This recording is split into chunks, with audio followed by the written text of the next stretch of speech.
Floyd, Money Mayweather. All right, Floyd, it's great seeing you, my man. You know, I interviewed you 10 years ago before your last fight, and we played a short clip of it, and you said, listen, I enjoy being a villain. Here's the thing. You crafted a persona, and you used it for success in the ring. You've used it for success out of the ring, and I saw this interview in Forbes where you talked about the things that it takes to be successful, and it's still working for you. Had a great team, you know, just... I love interviews like this. I love seeing the unscripted message from someone who comes from very humble beginnings, because so many of us, myself included, you know, complain about the economy and is everything against us and what do I need to do? And sometimes you need a person who has experience, who has made it out of the mud, and who has a proven track record that hard work actually pays off. So if you don't have a mentor in life, and I'm not saying take Money Mayweather as your mentor, but take some of the nuggets of what he's going to say. And I have not listened to this. I'm just assuming at this point of what he's going to say has some good nuggets of information. Let's listen together. Doing my homework, you know, took my time, very, very smart. And I'm saying, I wasn't the only one that was smart. Right. You know, I chose smart people to be around me, very intelligent people to be around me, and I didn't do it by myself. You didn't do it by yourself, but you did have things like discipline. Those build-ups, for instance, those build-ups to the fight. Yes. You go to the gym at 3 in the morning, 2 o'clock in the morning, right? You were doing things. I saw a fight this past week in the heavyweight fight. The dude got in the ring. He was so out of shape. He should have won if he was in shape, right? I mean, you didn't take anything for granted. Hard work and dedication, prayers and belief. Throughout my career, I worked extremely hard. Never, you know, a lot of discipline. Yeah. Had to focus, but I wouldn't be where I'm at today if it wasn't for my father.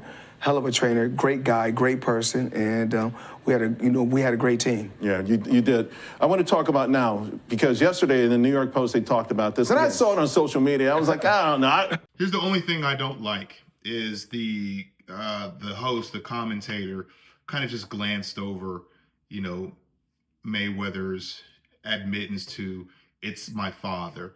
And so many times, especially in certain pockets, certain communities, man, there's not a father present. I would have liked him to acknowledge that a little bit more. I know they have a show to do, but there are just so many young people who are listening to this that could really just hear that message of how important fathers are.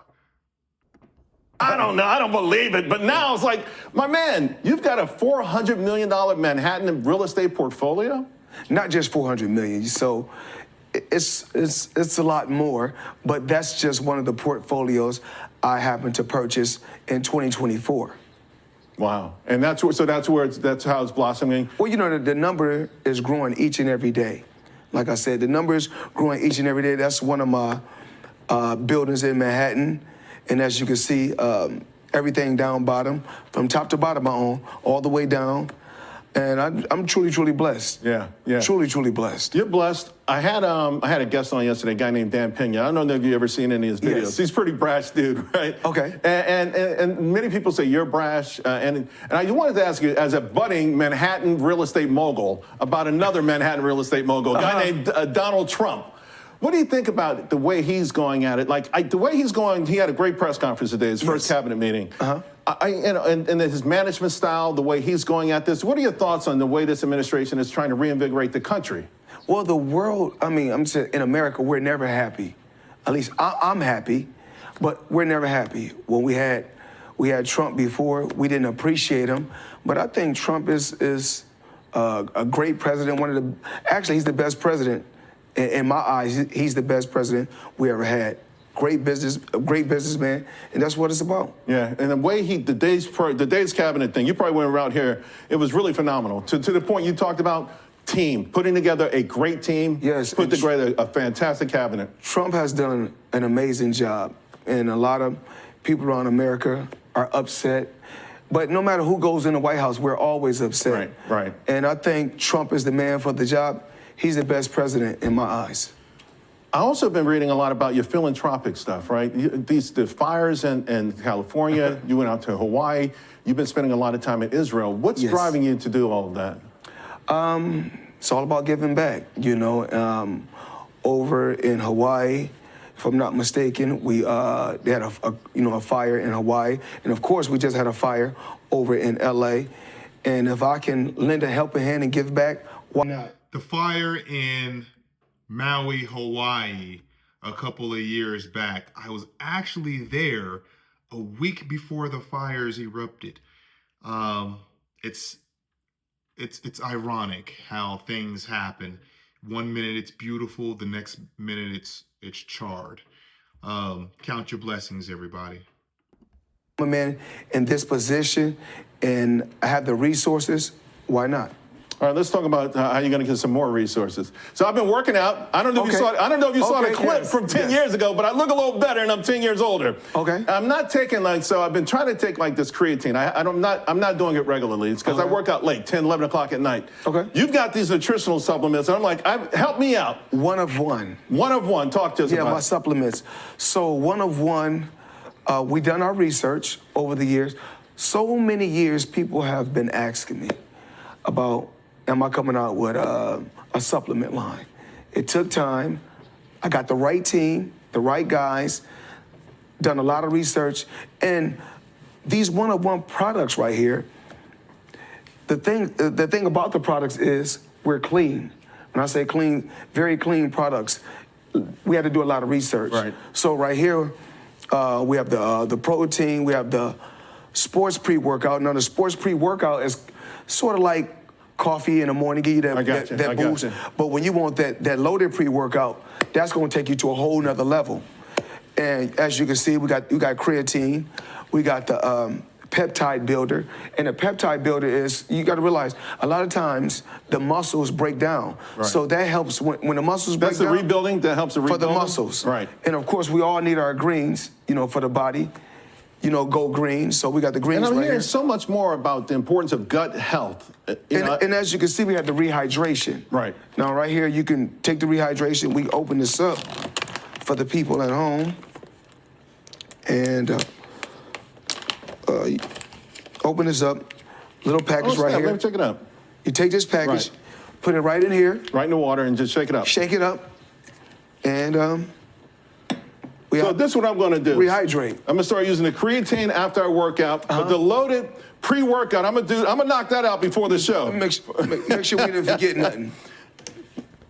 You can leave all that here for me. All right, so let me ask you this. Let me switch gears for a moment. You left the game at 50-0. Yes. I met Mikey Garcia last year in Nashville. Yes. We had a great conversation. Okay. He moved up 4 times in weight. He knew he couldn't take it. He quit that day he lost his fight, right? You're still involved in the sport. Yes. You've got some great talent, and we've got some of the fighters who are associated with Mayweather Productions. How are you feeling about the sport itself? I'm always frustrated that there's not enough great fights against great fighters. I feel like the promoters get in the way. 10 years ago, I interviewed Oscar De La Hoya. He said they were going to give him pensions and all that stuff. None of that ever materializes. If I'm able to put a fighter in position and push him to be great, him or her to be great, I'm here to help. But also, what's very, very important is for the fighters that's out there, whether it's MMA or boxing. When your career is over, you got to make smart decisions. Before this ends, I want you all to think about something, and I hear this a lot about Floyd Mayweather, that he's not, he's not as articulate as people would hope. No, he is a brash boxer who grew up in the world of bashing heads. So this is all new to him. And the good thing about his position now is that he knows no limit.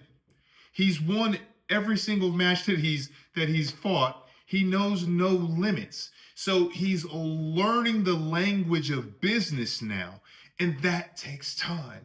And when he starts to realize that he can fully use his celebrity to endorse things that are, say, like clean, like his 101, real estate, he will start to realize that, well, now I can just start to reinvent the game, and I don't really have to worry about being as articulate as people want me to be, as long as I am good at marketing, good at real estate, great at promotion. and you reinvent the game. And how do I know this? Because I've done this plenty of times. I wasn't the most articulate, but I know my industry. I understand what makes it tick. I understand how to make money. I understand investments. And that's all I need to know. That's all you need to know in your industry. Whatever you're doing, whatever your niche is, you understand it well.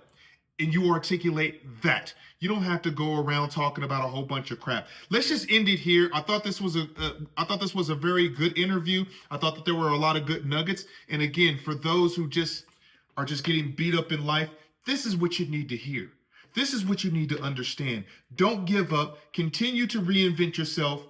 Like, subscribe. Leave me some comments below on what you guys think about this interview and this man and everything that he's doing. Till next time.